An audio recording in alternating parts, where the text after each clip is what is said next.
Congress party head quarters ఇక్కడ న్యూఢిల్లీలో inaugurate చేయడం జరిగింది. దీనికి నామకరణం ఇందిరా భవన్ అని చేయటం జరిగింది. ఈ కార్యక్రమంలో ఈరోజు నేను భాగం అవ్వడం చాలా సంతోషకరం. ఈ బిల్డింగు కాంగ్రెస్ పార్టీ హెడ్ క్వార్టర్స్గా ఇప్పటి నుంచి నిలవబోతుంది. ఇది ఒక బిల్డింగ్ మాత్రమే కాదు, ఇటుకలతో కట్టింది కాదు అని ఈ బిల్డింగ్ లోపల చూస్తే ఎవరికైనా అర్థమవుతుంది.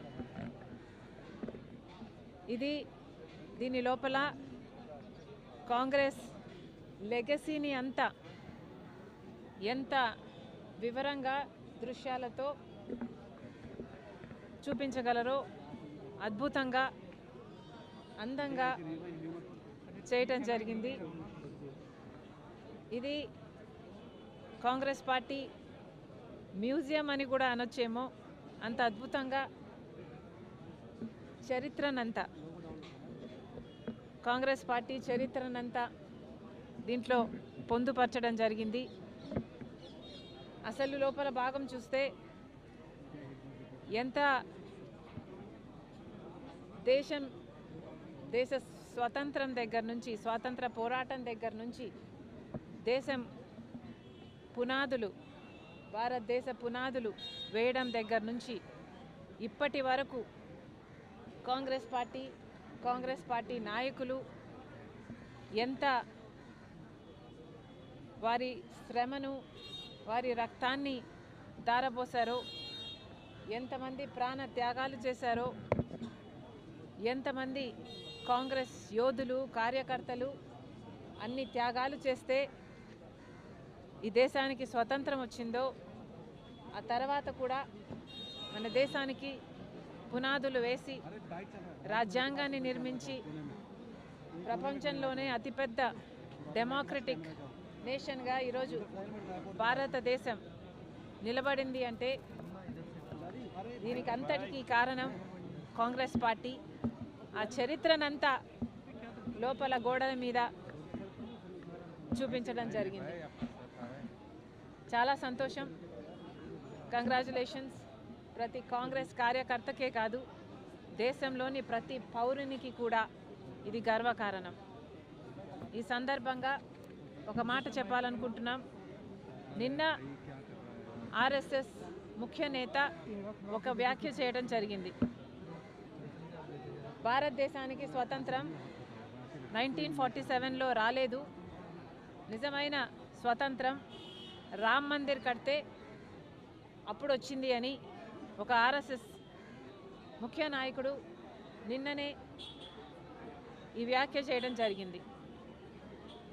అసలు దేశ ప్రజలంతా ఆలోచన చేయాలి, ఈ మాటలను గమనించాలి. ఇవి దేశద్రోహ మాటలు కాదా? వీళ్ళు అధికారంలో ఉన్న వాళ్ళలాగా మాట్లాడుతున్నారా?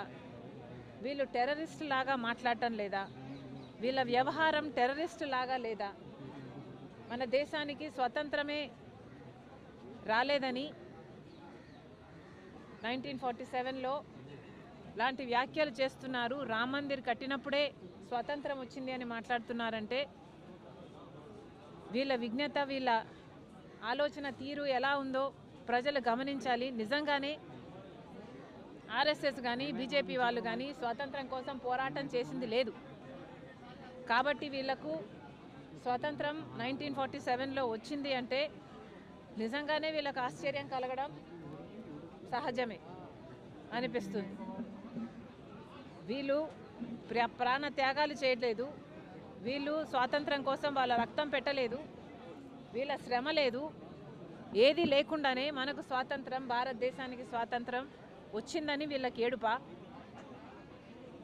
నిజంగానే వీళ్ళు అధికారంలోకి వస్తేనే స్వాతంత్రం వచ్చింది అని మాట్లాడుతున్నారు అంటే ఇది టెర్రరిస్ట్ భాష కాకపోతే ఏమిటి అని అడుగుతున్నాం. మళ్ళీ చెప్తున్నాం, ఒక్క కాంగ్రెస్ పార్టీ మాత్రమే ఈ దేశానికి స్వాతంత్రం కోసం పోరాటం చేయడమే కాదు, రాజ్యాంగాన్ని నిర్మించడమే కాదు, పునాదులు వేయటమే కాదు, ఈ రోజు వరకు కూడా ఇన్ని భిన్న మతాలు, కులాలు, భాషలు, ప్రాంతాలు ఉన్న దేశాన్ని ఏకంగా ఉంచుతున్న, రాజ్యాంగాని కోసం కొట్లాడుతున్న ఏకైక పార్టీ ఈరోజు కాంగ్రెస్ పార్టీ. మన బిడ్డల ఎంప్లాయ్మెంట్ కోసం అయితేనేమి, మెహంగాయి కోసం అయితేనేమి, మన దేశంలో ప్రేమను, సోదర భావాన్ని నిలబెట్టడం కోసం అయితేనేమి ఈరోజు కొట్లాడుతున్న ఏకైక నాయకుడు రాహుల్ గాంధీ గారు.